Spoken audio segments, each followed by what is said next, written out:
আপনাদের সবার প্রতি আমার সালাম ও কৃতজ্ঞতা।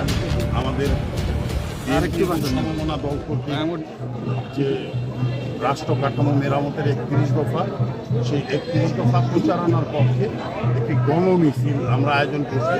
সেই সাথে আমরা এই মিছিল থেকে আমাদের টাঙ্গাইলবাসীর কাছে আমাদের এই 31 দফা প্রচারণার যে লিফলেট, সেই লিফলেটগুলি আমরা বিতরণ করি। এটাই আমাদের আজকের কর্মসূচি।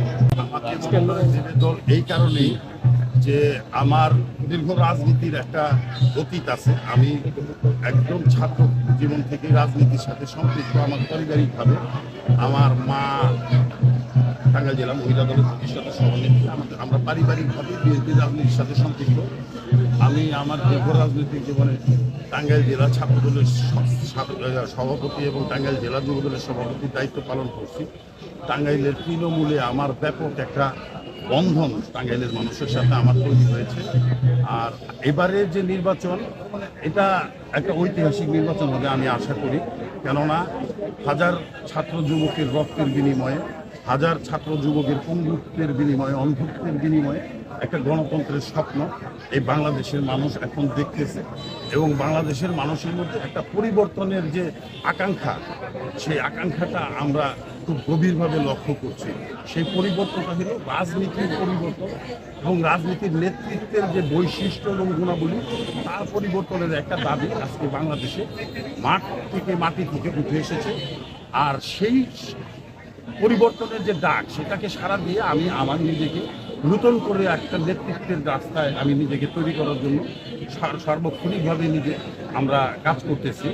সেটা হলো যে এই নির্বাচনে বাংলাদেশ এই আন্দোলনের পরে যে রাজনীতির যে পরিবর্তন চায়, সেই পরিবর্তনটা এমনই যে যেখানে খুন, গুম, হত্যা, সন্ত্রাস, নির্যাতন এগুলি থাকবে না।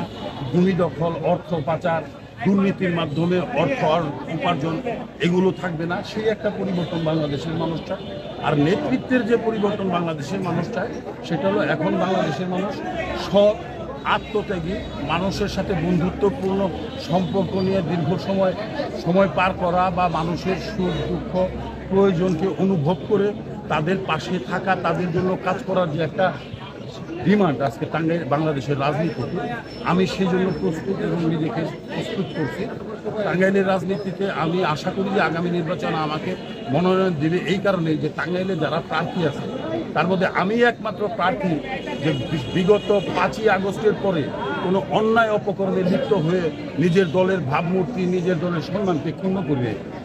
অনেক প্রার্থীর বিপক্ষে অনেক ধরনের অভিযোগ আছে, জমি দখল, ভূমি দখল, বালুঘাট দখল, পরিবহন সেক্টর দখল, বিভিন্ন কিছু অভিযোগ আছে। বাট আমি ব্যর্থহীন করে বলতে চাই টাঙ্গাইলবাসী তথা বাংলাদেশবাসীকে যে আমি বিগত 5ই আগস্টের রাজনীতি না, আমার দীর্ঘ রাজনৈতিক জীবনে আমি কোনোদিন সন্ত্রাস, চাঁদাবাজি, ভূমি দখল, এই সরকারি বালি বিক্রি করে দেওয়া বা এই ধরনের যে অপকর্মটা, পরিবহন সেক্টরের কর্তৃত্ব প্রতিষ্ঠার মাধ্যমে চাঁদার পয়সার ভাগ গ্রহণ করা, এই ধরনের কোনো অরাজনৈতিক বা বেআইনি কোনো কাজে আমি আমাদের লিপ্ত করি নাই।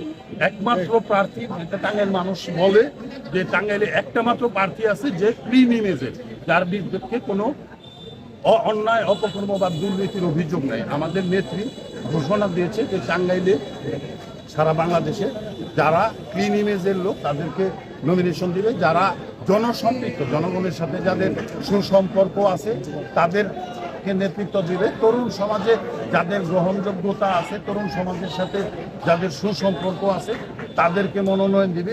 এই ধরনের ইঙ্গিতগুলি আমরা আমার দলের হাইকমান্ড থেকে পেয়েছি, যে কারণে আমি আত্মবিশ্বাসী যে আগামী জাতীয় সংসদ নির্বাচনে টাঙ্গাইল সদর 5 আসনে আমি মনোনয়ন পাবো। এখানে আমার অভিজ্ঞতারও বিষয় আছে। আমি দীর্ঘ ছাত্র রাজনীতি এবং যুব রাজনীতিকালীন সময়ে আমি আমাদের টাঙ্গাইলের যে বিগত দিনের জাতীয় সংসদের 4 বারের সদস্য মেজর জেনারেল মাহমুদুল হাসান, ওনার খুব ঘনিষ্ঠভাবে কাজ করছি। তার 3-4টা নির্বাচনে আমি তার একদম সার্বক্ষণিক সঙ্গী হিসাবে কাজ করছি। সেখান থেকে আমি যে অভিজ্ঞতা অর্জন করছি এবং আমি যে ধারণা অর্জন করছি, সেই জিনিসগুলিকে আমি কাজে লাগাইলে, আমি মনোনয়ন পেলে ইনশাল্লাহ আমি টাঙ্গাইলে বিপুল ভোটে বিজয়ী হব টাঙ্গাইলের মানুষের।